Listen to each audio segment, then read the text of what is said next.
Hi friends, today we'll discuss an important current affair issue, that is voting rights for overseas citizens or NRIs.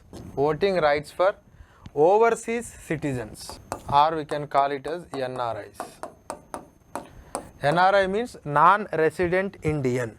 He is an Indian citizen but he is temporarily residing out of the country.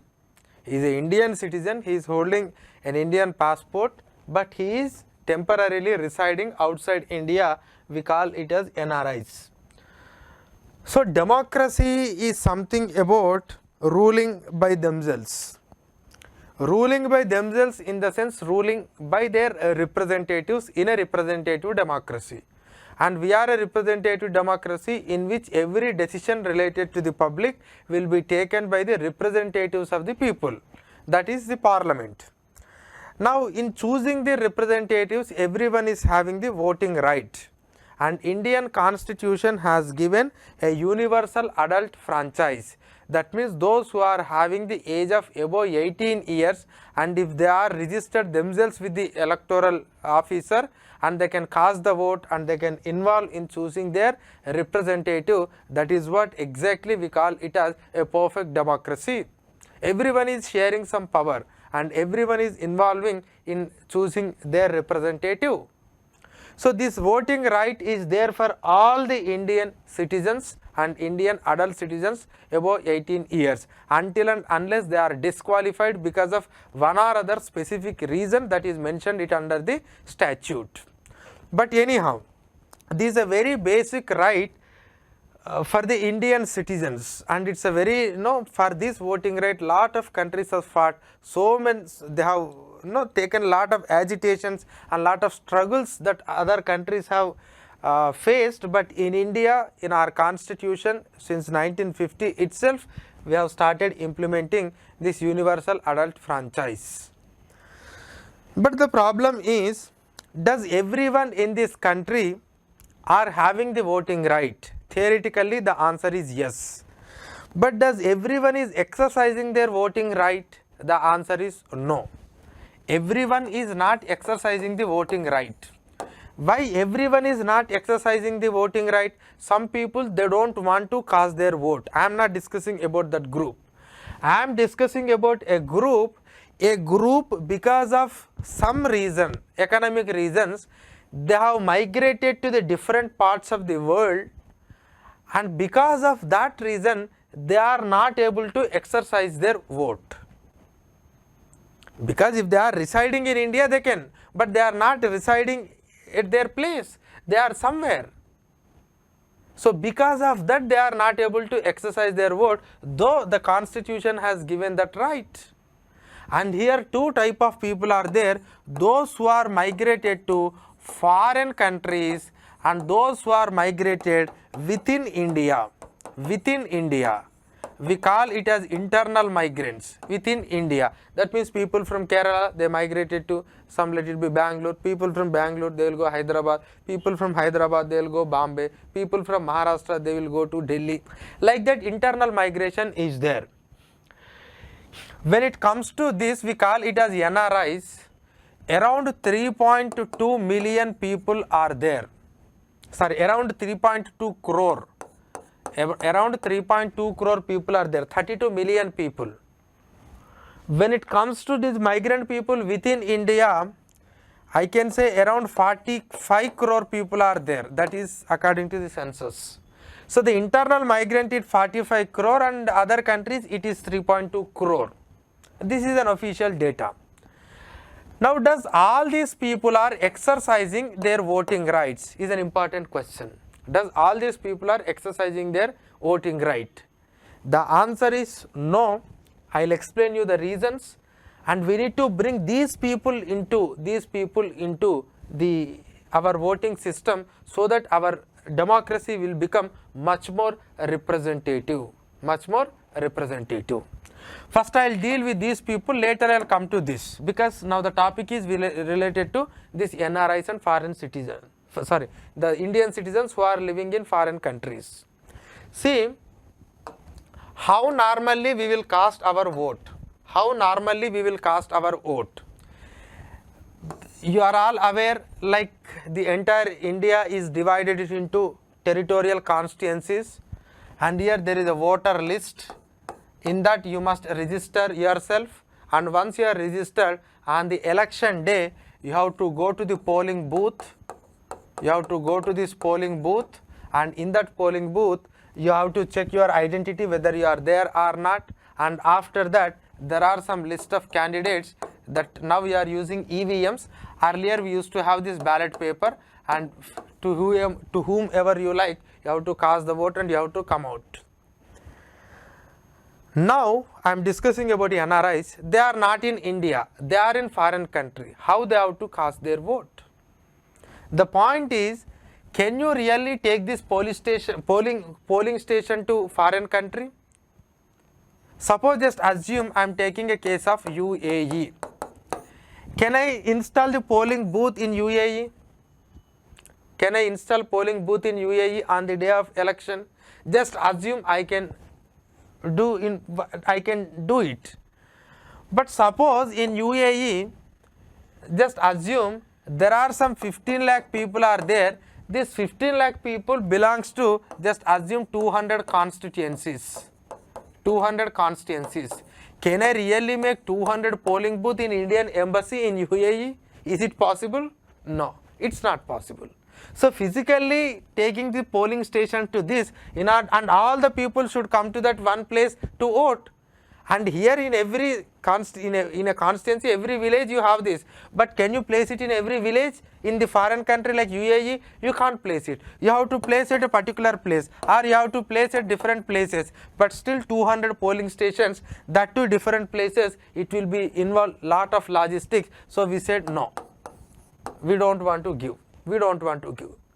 Till 2010, we haven't given voting rights to these people, those who are living in foreign countries, but still they are Indian citizens. The NRI's names from electoral rolls are deleted if he or she is staying outside the country for more than 6 months.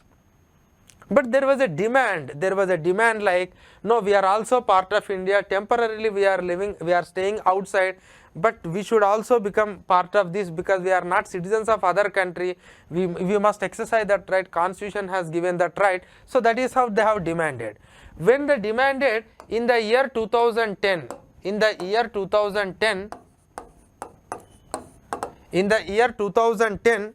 we have brought an amendment to this Representation of Peoples Act.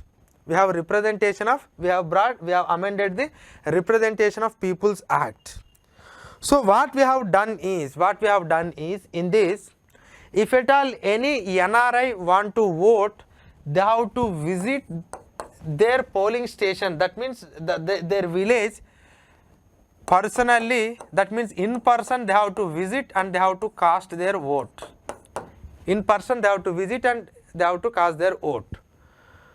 Before that he must register with the electoral rolls. When he is registering with the electoral rolls, where he has to register? The address on his passport. So whatever the address is there on his passport, on that area he must register himself as a voter, and on the election day he has to come, he has to cast the vote. Why we are asking them to personally come here? Because it is very difficult to take the polling booth. Second one is this polling is completely involve a secrecy, and there must be a security to that. Simply I cannot send it from here. No, there is a way. There is a scope for tampering with all these things. That is why we must conduct a free and fair elections, and in that premises no one should be there, and I have to go, and when I am casting vote no one will looking into this, and no one can check to which party I have voted. That secrecy is very, very important, and the security is also very, very important.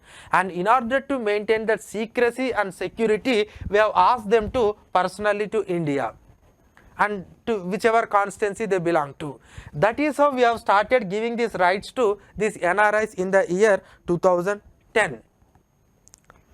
But unfortunately, the improvement is not so. There is no much improvement. There is no much improvement on this. I think some people registered, but most of the people registered are from the Kerala. But the people belongs to other state, they haven't registered. Even those who are registered, only half of the people came to cast the vote, not everyone. The answer what they are saying is, it is very difficult to come to that place on the voting day. We can't come because we might have other works. You must make it so flexible, then we can cast the vote for vote from anywhere. So even though we brought this, but it is not doing enough good for the NRI people. Still they are not exercising their vote.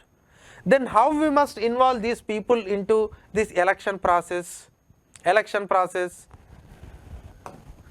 Now we are thinking about two options. One is e-voting, second one is proxy voting. One is e-voting and second one is proxy voting. Again, in e-voting you are having two things. One is voting through the internet. Second one is the electronically transmitted paper-based system.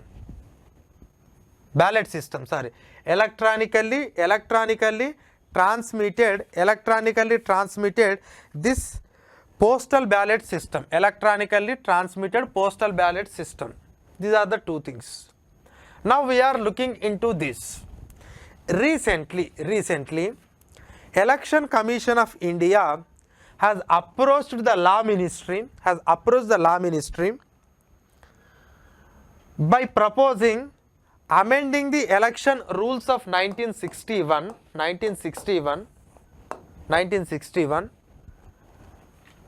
to allow NRIs to vote through this proxy.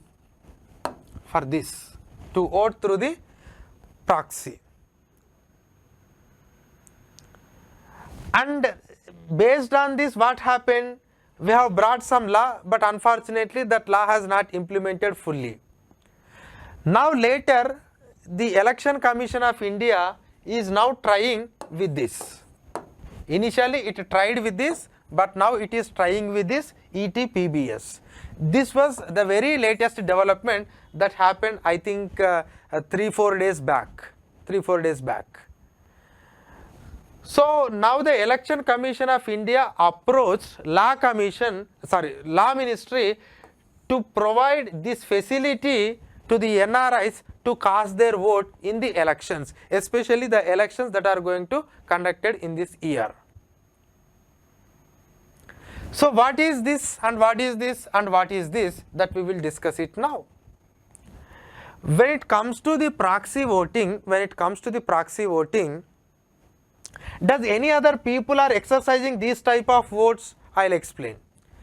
This is not possible in the present day circumstances, because voting through the internet is something very dangerous. Though it is a good thing, but it is dangerous because the reasons I'll tell you. There is no guarantee that this cannot be tampered, first point, because now internet can be tampered, because even the today's EVMs itself we are questioning. There is no much thing in the EVM. EVM technology was something like a 17th century technology, but still we are questioning it. But if you allow it through the internet, there is a lot of scope for this suspicion and all. So that is why now we are not ready to implement it. Maybe in future we may do it. Once it has become a foolproof system, then we can bring. But at present we are not thinking about this. So we are having these two things. What are these two things? These two things are useful. Actually these two things we will combinedly call it as, this is something like for the service voters we will use these two things, service voters. So what is the service voters? I'll give a list. Service voter means the person which is working in paramilitary forces, or they are working in the armed forces, are the people for which this Armed Forces Act is applicable. That means in an army canteen some people will work. They are not armed forces, but Armed Forces Act will also apply to those people. So for those people. Next, apart from that, the people who are working abroad under Government of India's mission. Government of India's mission. That means those people who are working in this embassies, and their family members, their wife, if she is not family member, the concern they are mentioning about the spouse, recently changed it to spouse. That means if female is working and her husband, and if male is working his wife, so they will also get. So how these people are going to cast their vote? These people are going to cast their vote because they can't come physically on that day to come to the polling booth, because these people working somewhere. These people are working somewhere. So they will use this postal ballot. Postal ballot. And apart from these people, there are some other people. Election Commission of India will decide from election to election, like the staff involving in the polling, process, the police personnel who is giving security to this. There are some essential services like water, hospital, everything. They can't come, they can't leave that hospital and whatever the installation, and they can't come here. There are essential services, and some people, the media people, they used to cover this entire election, and on that day they can't leave this and they can't go to the polling station to cast their vote. So there are some other sections. Election Commission of India will decide from time to time, but they will have a separate system. They will be given physically the ballot paper somewhere, and they have to cast and they have to send it. That is a different category. But apart from that, these people, they will use the postal ballot. So what is this postal ballot system? What is this postal ballot system?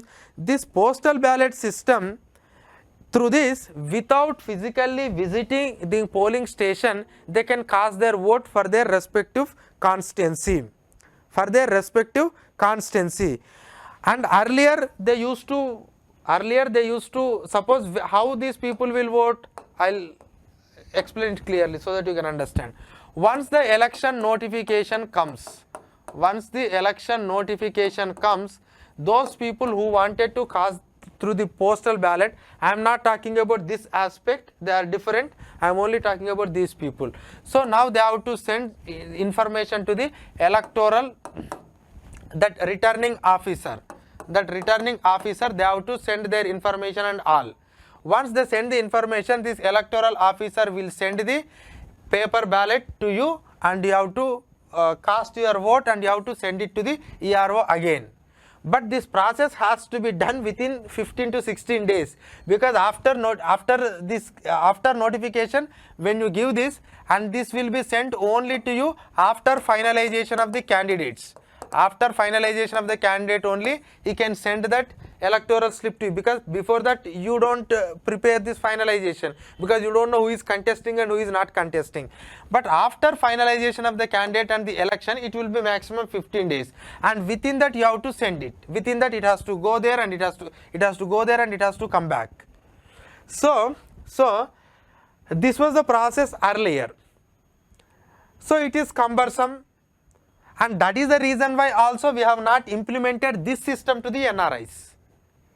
That is the reason why we haven't applied this system to NRIs, because you need to send lakhs and lakhs of voter slips there, and you need to receive lakhs and lakhs of voter slips. And if suddenly something is delayed and something came a little bit late, and because of that one vote something happened, so that is why it will create lot of problem we don't want, but we will only use it for the service voters.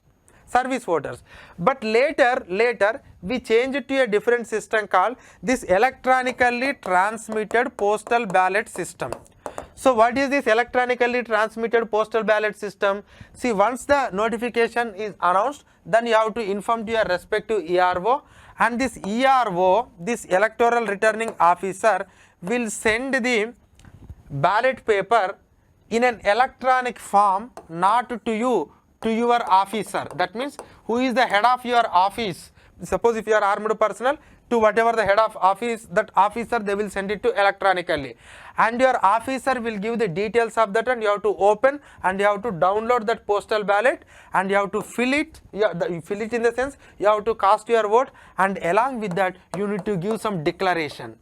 That means in presence of your officer, both you and your officer has to sign on the declaration. This declaration along with that postal ballot, you have to send it to the electoral returning officer. This has to be reached before on the day before 8 o'clock of that, on that counting day.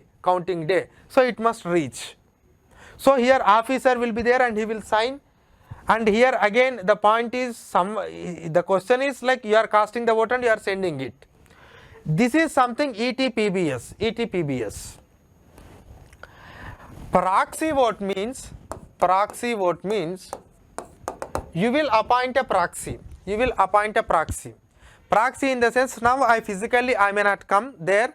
So what I am doing is, with my permission of my officer, I am sending a letter to my ERO that, sir, physically I may not come, so I am appointing so and so person on behalf of me. That means I can appoint my family members, or I can appoint any adult in my constituency. I can appoint, who is not declared as something like ineligible to vote. So that means the person should eligible to vote, that person I will appoint a proxy. So that proxy will vote on behalf of me. That means without coming physically I can vote. But this proxy and this ETPBS is only applicable to the service voters. And that too, when it comes to this proxy vote, we will call it as classified service voters. And in this classified service voter, this is not applicable to the embassy people. This will only applicable to the people to whom these armed forces acts are applicable. Only they can use this proxy. So this is electronically transmitted postal ballot system and proxy voting system.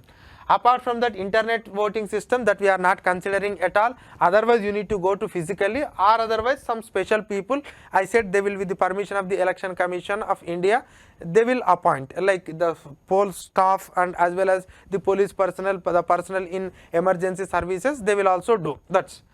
Now what about NRIs then? Now I will come to the same question, NRIs. So which thing they have to adopt?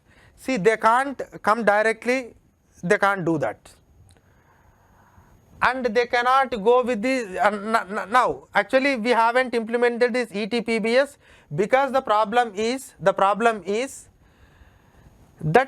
we have to install the polling booths initially. That is why we haven't done it. Then what about this ETPBS? Can we really implement ETPBS to these people? This is what Election Commission of India now proposing. Election Commission of India is proposing. Earlier, with respect to this proxy, Election Commission of India proposed, and even there was a bill that was brought it in the year 2018, in the Lok Sabha, and Lok Sabha we have passed it, and unfortunately the house got lapsed and the bill got lapsed, because after that entire term of the Lok Sabha, the bill itself is lapsed. So what we have done? We have done away with the requirement of physically presenting in the polling booth on the polling day. So whatever the thing that we have added it in the year 2010, a stipulation like a voter, that means even NRI, he has to physically present in the polling booth, we have removed that. But unfortunately that bill passed in the Lok Sabha, after that it lapsed, so the bill lapsed there itself. Now you may ask a question, sir, why we have chosen, okay, even in that bill, why we have chosen proxy instead of ETPBS? Why we have chosen the proxy instead of ETPBS? You could have do it for ETPBS, no? Why we have chosen proxy? The reason for choosing the proxy is implementation of the proxy is simple. Because if you go with this ETPBS, no, you have to register with the ERO, and after that this ERO will send all these things to you. And that too, don't think like it will come to my home and I will fill it and I will send it back. No, it will be very difficult. So in between the embassy must involve. the embassy must involve, because some officer has to sign, because your identity must be authenticated by some particular authority. Like in normal cases, I said like their higher authority must certify your identity. With that identity, you have to insert your ballot and you have to send it. But who has to identify that? Who has to authenticate that? So embassy officers. Do you think that the embassy officers can do this function? Suppose just assume if there are 2 lakh voters are there, they are ready to cast their vote. Within 15 to 20 days, does really the embassy is going to handle all these things? And can you really think that without this embassy and without any officer, is there any direct communication from election department to the citizens itself? That's very dangerous. That's very dangerous. Communicating election commission directly to the citizen is leading to lot of problems. It may lead some unscrupulous voters.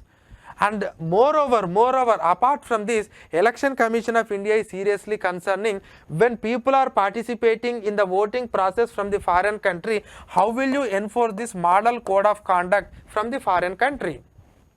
How will you enforce the model code of conduct in the foreign country? Suppose suppose a candidate is there and a representative, a person belong to this contesting candidate will go to the UAE and he will distribute all the money and he will ask everyone to cast their vote, and on behalf of all these people, he himself fill all those things and he can send it back. So such things are there. So that is why this embassy must be involved in this. Embassy cannot looking into whether you are casting it or not, but at least embassy can authenticate your identity.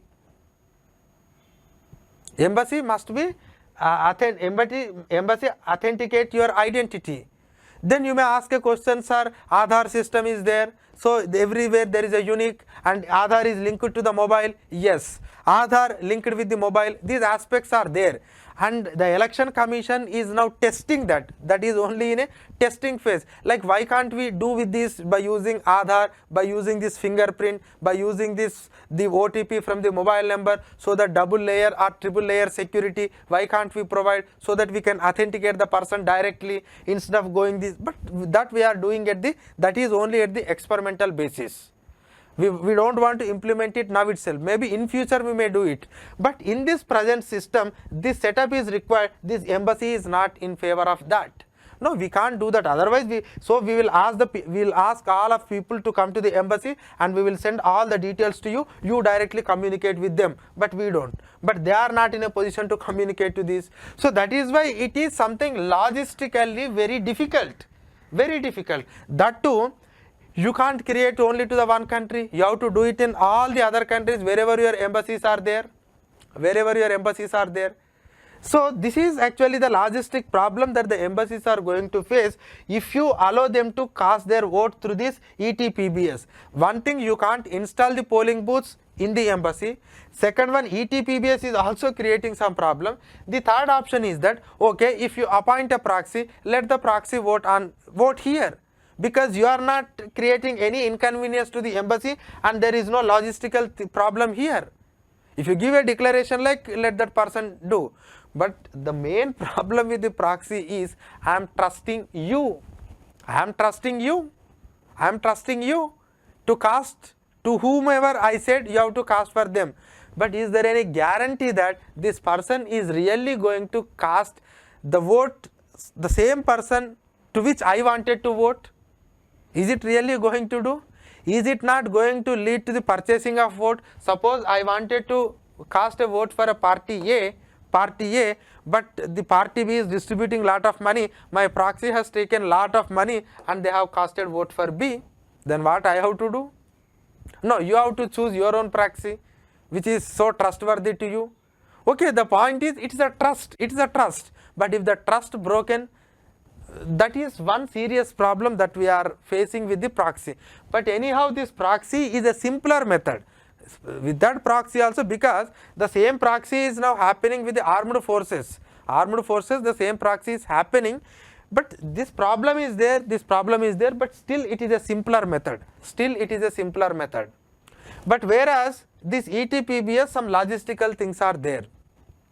Now once they have casted the vote, suppose in case of the normal, in the case of this electronically transmitted paper ballot system, these people will send electronically, but when you are sending it back, you are not sending electronically, you are sending in a normal post. You are sending it in a normal post. Some people are asking, so when you are sending electronically, why don't you accept in electronically? Why don't you accept it electronically? The point is, if they are sending electronically, then there is a scope for tampering. There is a scope for tampering. So that is the problem that we are facing. That is the problem that we are facing. So this is something about this electronically transmitted paper ballot system. So the Election Commission of India now approached the government to permit NRIs to cast their vote through postal ballot. Now we are asking them to implement it, but this is the Election Commission of India and Law Ministry's proposal. But when you are dealing this issue with the Ministry of because you need to deal with this issue with Ministry of External Affairs, because how will you contact the person who is staying abroad without consulting the Ministry of External Affairs? But does really Ministry of External Affairs, they are going to provide with all these necessary resources, and what is the stake of this External Affairs Ministry is very, very important. So in proxy, there is an issue called trustworthiness. If everyone accepts like, okay, this is okay, though we are having problem, it's better we can go for the proxy. Or otherwise, if Ministry of External Affairs agrees for this logistics and all, we can go for this ETPBS. Or otherwise, we have to wait till a foolproof system, that means electronic system which cannot be tampered, if they come, then definitely we can accept through our double or triple layer identity. That means you need to use your fingerprints, you need to scan with your iris, and you need to use OTP which was sent to your mobile. So with this 3-layer thing, directly they may ask you to send it directly to the polling election officer in India. But still some people are saying like, even voting from a distant past, that means from a longer distance, what about the security aspect? Security in the sense, if someone comes and if they place gun on your head and if they ask you to vote, then what will be? But the point you need to understand, these are some outdated ideas.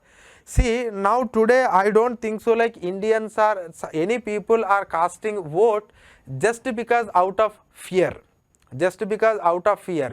See, when people are taking money for casting their vote, no rule or no law is stopping them. If they really interested to want to vote for somebody, they will vote.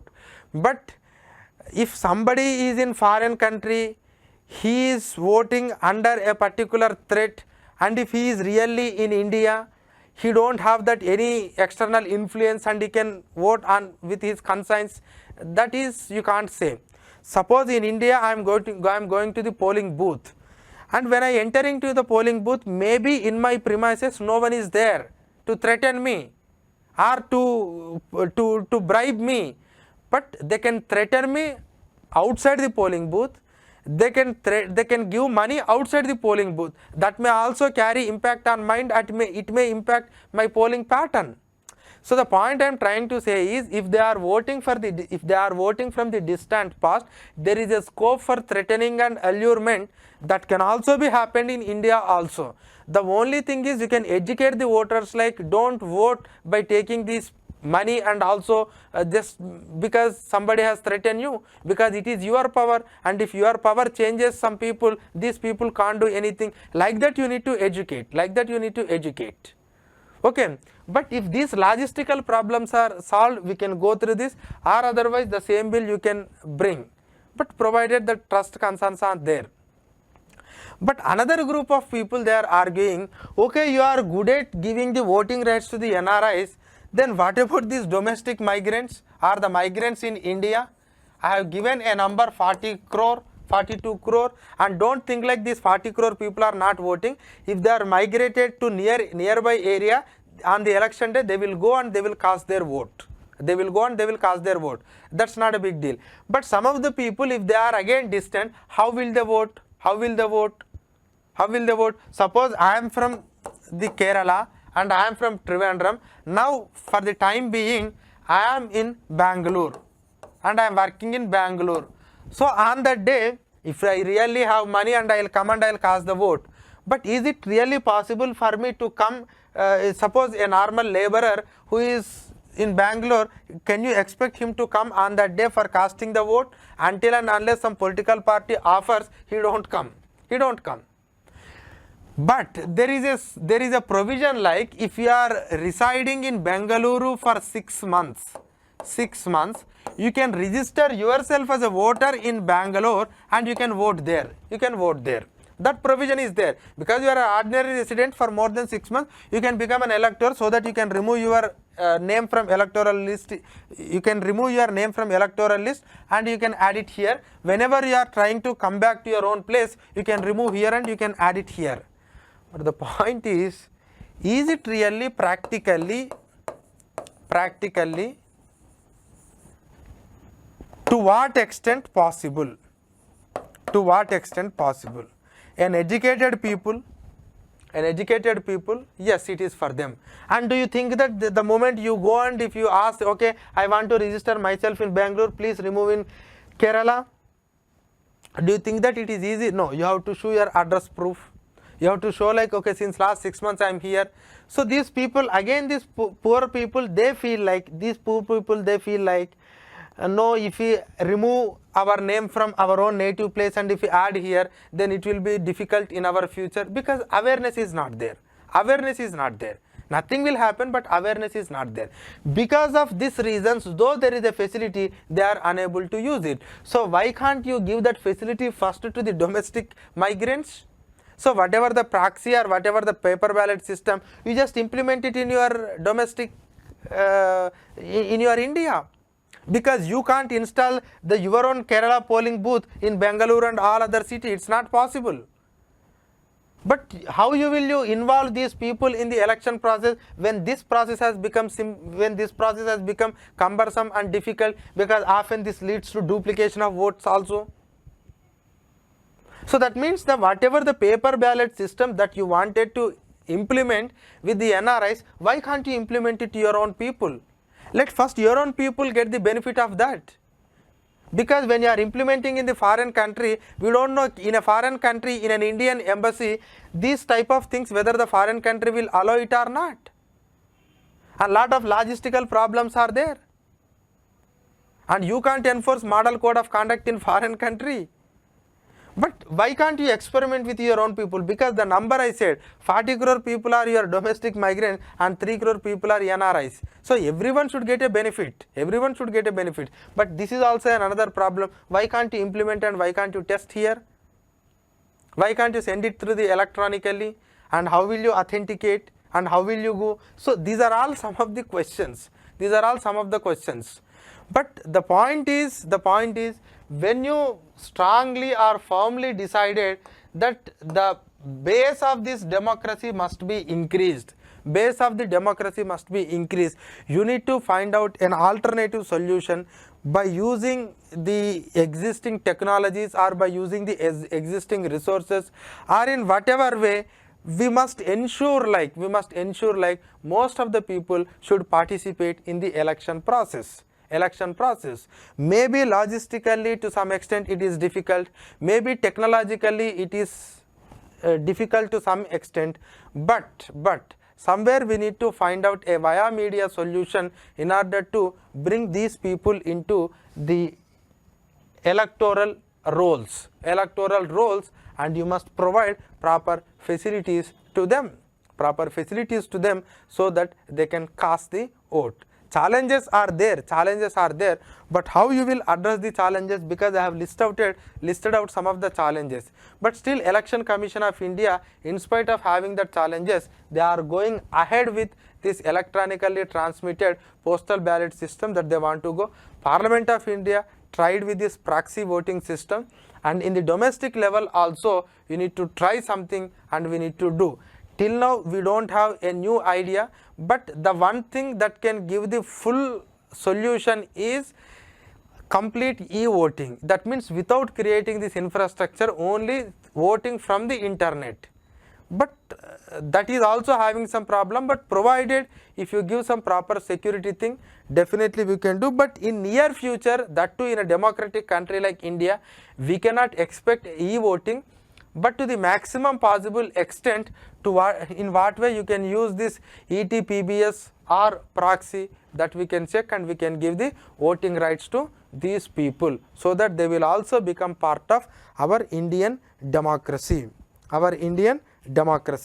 So this is something about this. And one more thing, when you are giving the voting rights to the NRIs, make sure that since how many years they are staying here. Suppose if they are staying for last 15 years, can you give voting rights to those people? Do they have any connection with India?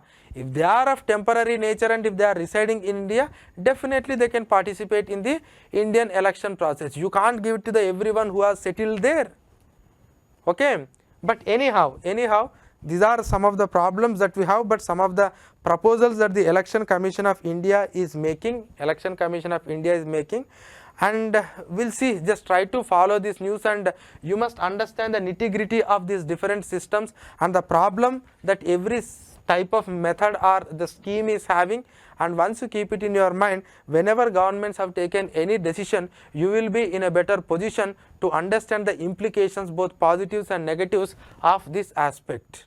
Okay, so this is something about the voting rights for the overseas citizens or NRIs, and as well as I am also discussed about the people who are internal migrants of India. Okay, thank you. Amrita IAS Academy.